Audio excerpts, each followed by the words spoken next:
দেখেই বুঝতেই পারছো যে এখন আমি আছি মেলার মধ্যে। এটা হলো বোলপুরের পৌষ মেলা। বোলপুরের পৌষ মেলার নাম কমবেশি আমরা সবাই জানি। আর এটা কিন্তু খুব বড় একটা মেলা। আর আমারও এখানে আগে অনেকবার গেছি। তো এবার আরও সবাই মিলে চলে এসেছিলাম পৌষ মেলা দেখার জন্য। তো মেলার মধ্যে এসে পৌঁছালাম। আর আমাদের বোলপুরের ট্যুর ছিল একদিনেরই, তাই একটু মেলাতে আস্তে আস্তে চারিদিক ঘুরে রাত হয়ে গেছিল।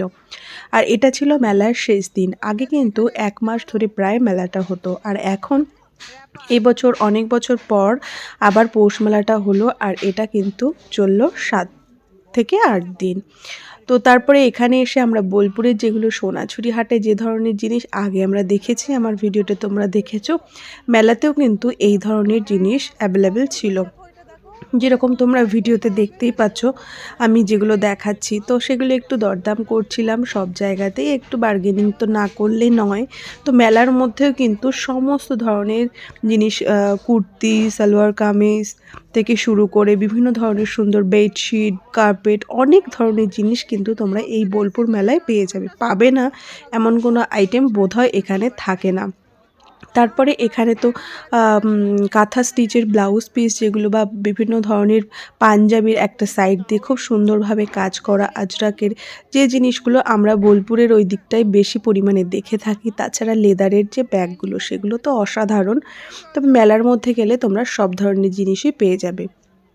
আর দামের দিক থেকে বলবো এখানে ভীষণই দাম বলছিল। এখানকার জিনিস অনুযায়ী যদি তোমরা ভাবো যে খুব কমে পেয়ে যাবে, তবে সেটা বোধহয় নয়। একটু দেখে শুনে তোমাদেরকে নিতে হবে। মেলাটা কিন্তু অনেকটা এরিয়া জুড়ে, এটা মানে একদিনে কভার করাটাও খুব চাপের।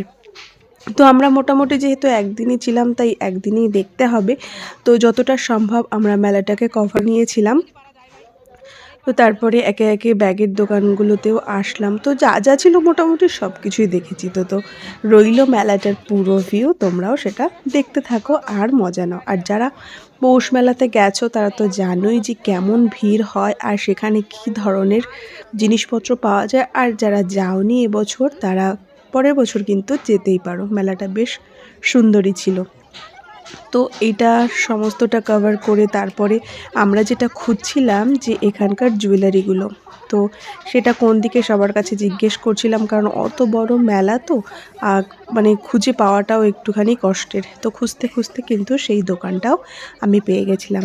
তো সেটাও তোমাদেরকে দেখাবো যে কত সুন্দর সুন্দর জুয়েলারি কিন্তু এখানটায় ছিল, যেগুলো তোমরা এখানে গেলে খুব মানে ইজিলি পেয়ে যাবে। আমাদের এই দিকেও হয়তো আছে, কিন্তু এখানে গেলে তোমরা মানে সামনেই পেয়ে যাবে, বেশি খুঁজতে হবে না। তারপরে হাঁটতে হাঁটতে চলে এসেছিলাম এখানটায় রাইডসগুলোতে, দারুণ ছিল।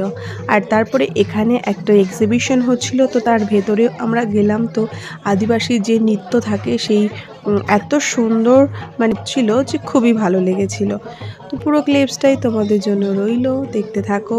বাড়িতে বসেই পৌষ মেলাটাকে পুরোপুরি উপভোগ করে নাও।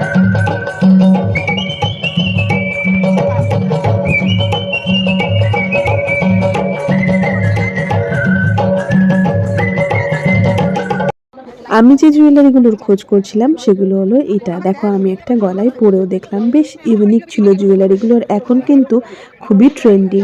তো এই ধরনের জুয়েলারি আমার কিন্তু বেশ ভালো লাগে। তোমরা কে কে এই ধরনের জুয়েলারি পরতে পছন্দ করো অবশ্যই কমেন্টে জানিও। আর এই ধরনের জুয়েলারি নিতে হলে কিন্তু বোলপুর একদম পারফেক্ট জায়গা, যেখানে গেলে তুমি এই স্টাইলের জুয়েলারি খুব সহজেই পেয়ে যাবে। আর একটু অন্য অন্য জায়গা থেকে হয়তো একটু রিজনেবল প্রাইসেই তোমরা।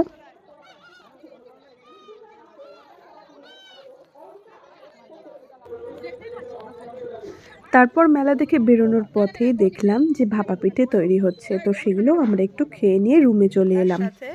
রুমে এসে একটু কফি খেয়ে নিলাম। আর তারপরেই আমাদের পুরো গোছানোটা ছিল, যেহেতু সকালবেলায় আমাদের রুমটা ছেড়ে দিতে হবে আর বাড়ির জন্য আমরা রওনা দিয়ে দেবো।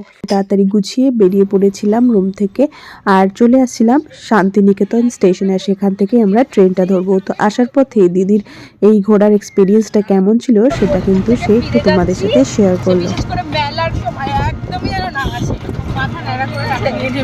মাথা পুরো ন্যাড়া করে এরা টাকা নিয়ে নেবে, বেশি কস্টিং। যদি মনে করছি অনলি ঘুরতে আসছি, সোনাঝুরির হাট দেখে নিজের গাড়িতে ব্যাক করে যাওয়া ভালো।